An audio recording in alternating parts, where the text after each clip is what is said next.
Oh boy, look at that. I can't believe my chamomile is coming out. Inside the house, the little wet flowers right there, those are chamomile. I just had to start some seedlings. Oh, I was going stir crazy. So, come on.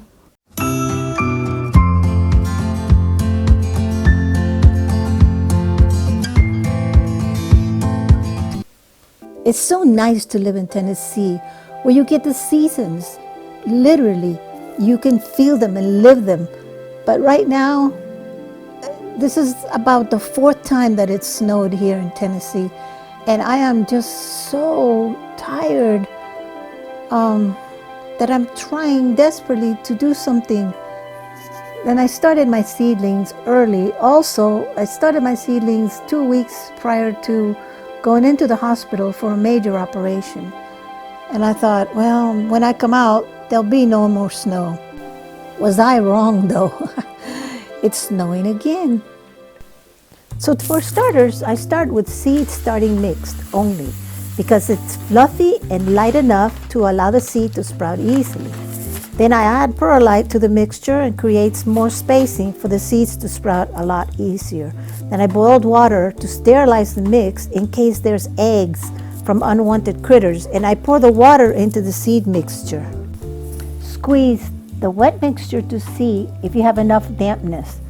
It should squirt a couple of drops when you squeeze it. Then spread the mix all over the trays and poke a small little hole or two in each cell and put a seed or two. And then lightly cover it back with your finger.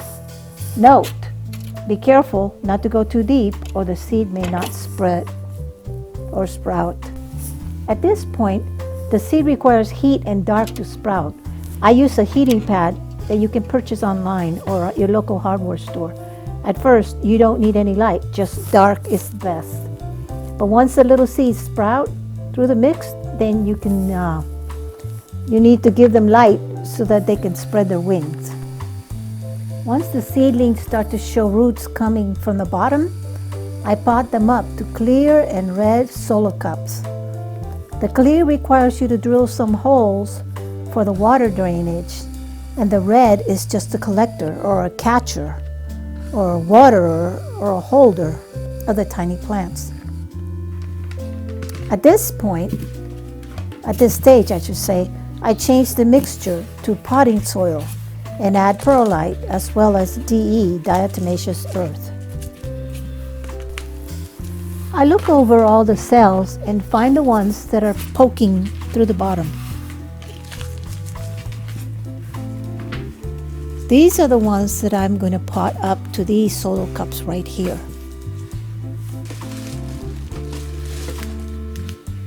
In other words, I want to pot them from this tight container to a larger container, in this case, these solo cups. I write the name of the plant on the side of the clear cup as well as the container, and I check to see that they're coming and poking through the bottom.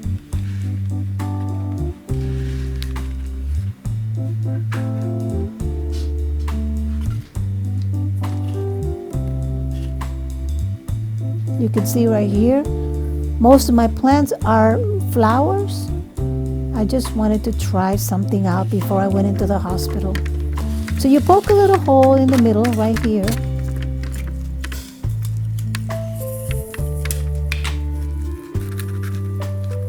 With a spatula or a knife, a flat knife, very gently, you pull it out.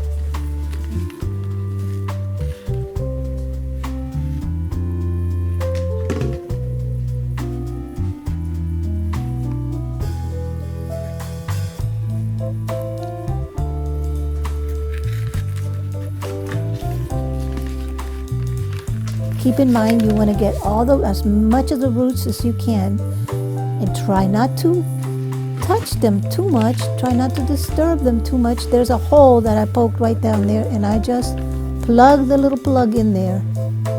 Very gently squeeze it all the way down as far as I can.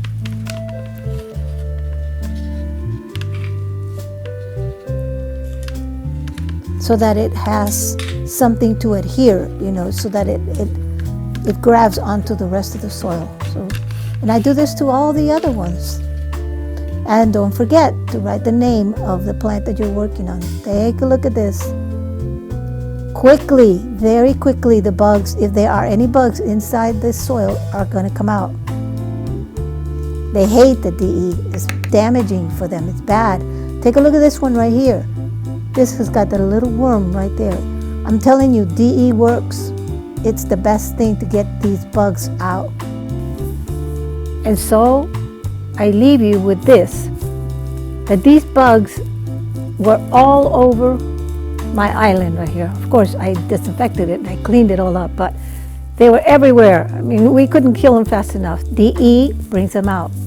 Last thing I do is use fish emulsion, because at this stage, the plants require some food.